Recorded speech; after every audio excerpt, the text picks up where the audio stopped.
হৰ হৰ মহাদেৱ, জয় মাতা ৰাণী। বন্ধুসকল, আপোনালোকক স্বাগতম জনাইছোঁ হেপী মুমেণ্ট ফৰ লাৰ্ণিং চেনেলটোলৈ।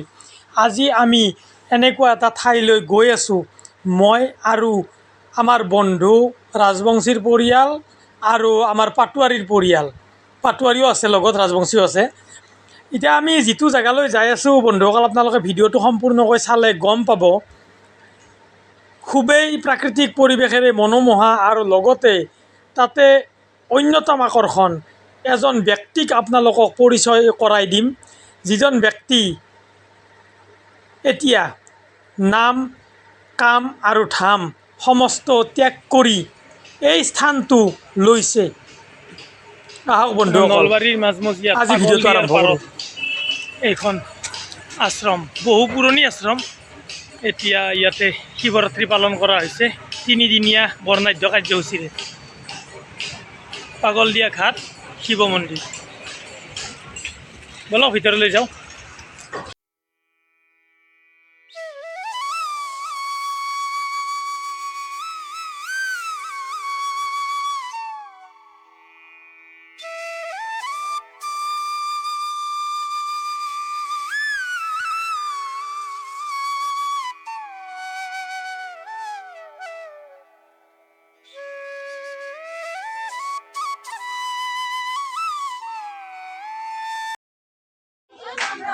नागेन्द्रहराय त्रिलोचनाय भस्मांगरागय महेश्वराय नित्याय शुद्धाय दिगंबराय तस्मै नौकराय नमः शिवाय।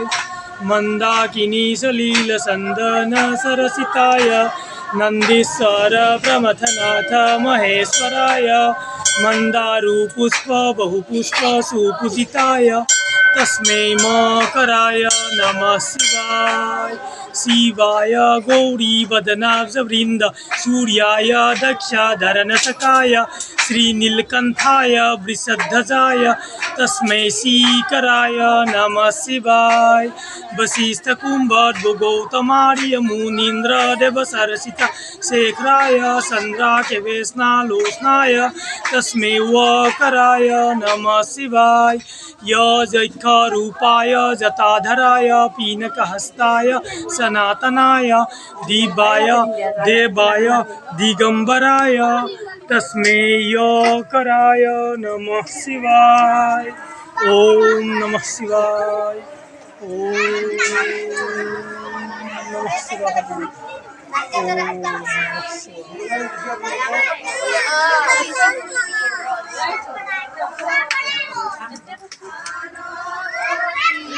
হৰ হৰ মহাদেৱ, জয় মাতা ৰাণী। বন্ধুসকল, এই যি আপোনালোকে গেৰুৱা পোচাক পৰিধান কৰা বাবাক দেখা পাইছে, এই বাবা কিন্তু বহুত বৃদ্ধ বাবা নহয়, বহুত ডেকা ল'ৰা, কিন্তু বাল্যকালতে মাক দেউতাকক হেৰুৱাইছিল আৰু নানান ঘাত প্ৰতিঘাতৰ মাজেৰে নিজৰ দিন কটাইছিল আৰু সেনেকুৱাকৈ নানানটা কৰ্মতো ব্যস্ত হৈ আছিল।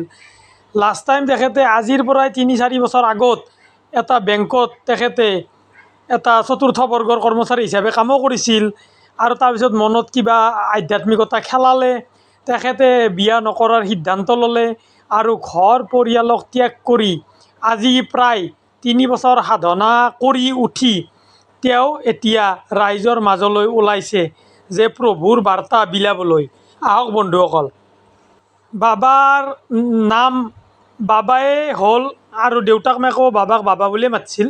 বাবাৰ প্ৰায় 9-10 বছৰমান বয়সতে দেউতাক আৰু মাকে এই পৃথিৱীত অকলশৰীয়া কৰি তেওঁক এৰি থৈ গৈছিল।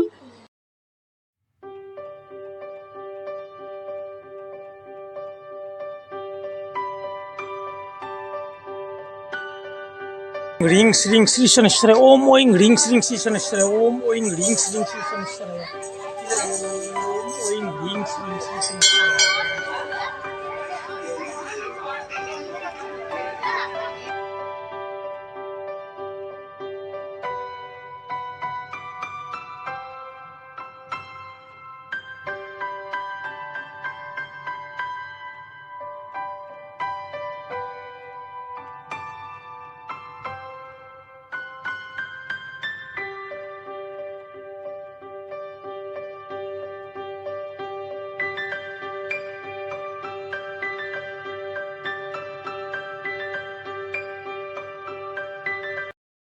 শিৱ মন্দিৰৰ উৎসৱ চলে।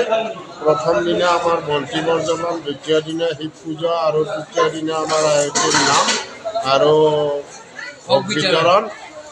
এইবাৰ আমি ৰাতিও আমাৰ চৌকীৰ্তন আছে, সমূহ ৰাইজকে কৈছোঁ।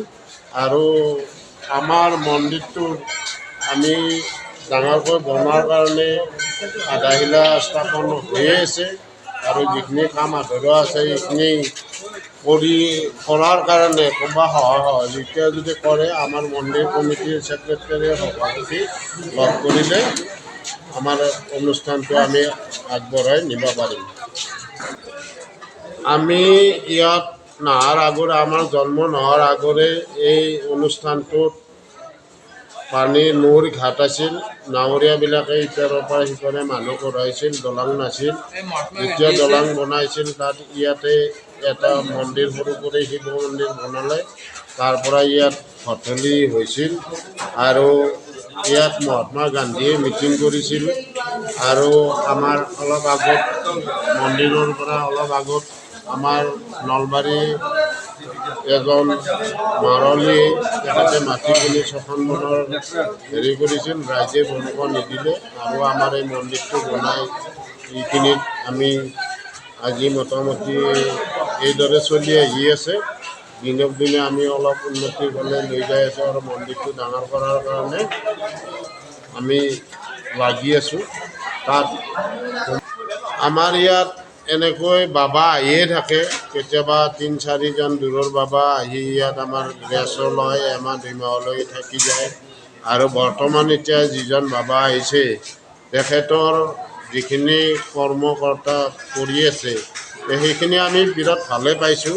আৰু তেখেতে ৰাইজকো বিৰাট শান্তি বা কিবা অপমংগল হ'লে তেখেতে এইখিনি অলপ আশীৰ্বাদ দি দূৰ কৰি দি আছে।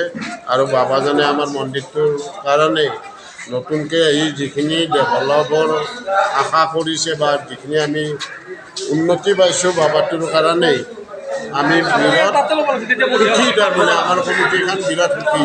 এনেধৰণেৰে যদি বাবাই আমাৰ ইয়াত থাকিয়ে যায়, আমি গোটেই জীৱন বাবাক আমি এটা কমিটি আমি ৰক্ষণাবেক্ষণ কৰি থাকিম।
চাৰিওপিনে মনোমোহা পৰিৱেশ, একেবাৰে প্ৰাকৃতিক সেউজীয়া পৰিৱেশ নৈৰ পাৰত।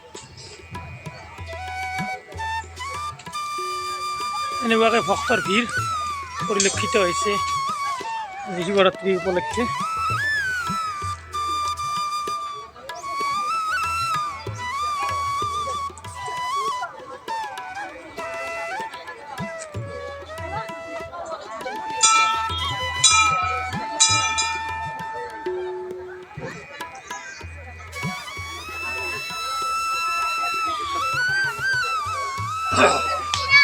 আচ্ছা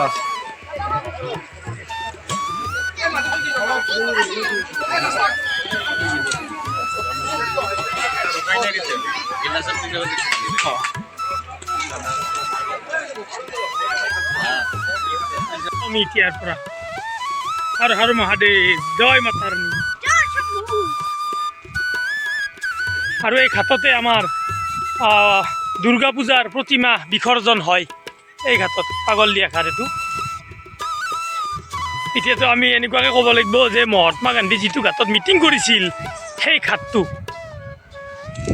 মহাত্মা গান্ধী নলবাৰীত ঘাটত পাগলদিয়াৰ ঘাটত মিটিং কৰি যোৱা ঘাটটো এইটোৱেই এইখন হৈছে আমাৰ দলংখন কালী মন্দিরটা দেখা দাও মেলা কালী মন্দির কালী মন্দির কালী মন্দির দেখা দাও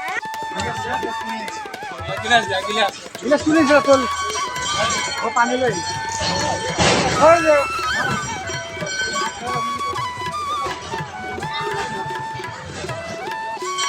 বন্ধুসকল আজিলৈ ইমানেই আমাৰ ভিডিঅ'টো ইমানতে অন্ত পৰিল আৰু আপোনালোকক লগ পাই আছোঁ নেক্সট এটা নতুন হেপী মোমেণ্টত আৰু আপোনালোকে যদি আজিৰ ভিডিঅ'টো ভাল পালে তেতিয়াহ'লে লাইক কমেণ্ট শ্বেয়াৰ কৰি দিব নাপাহৰিব যদি আজি চেনেলটো নতুন আহিছে তেতিয়াহ'লে ছাবস্ক্ৰাইব কৰি ল'ব প্লিজ প্লিজ প্লিজ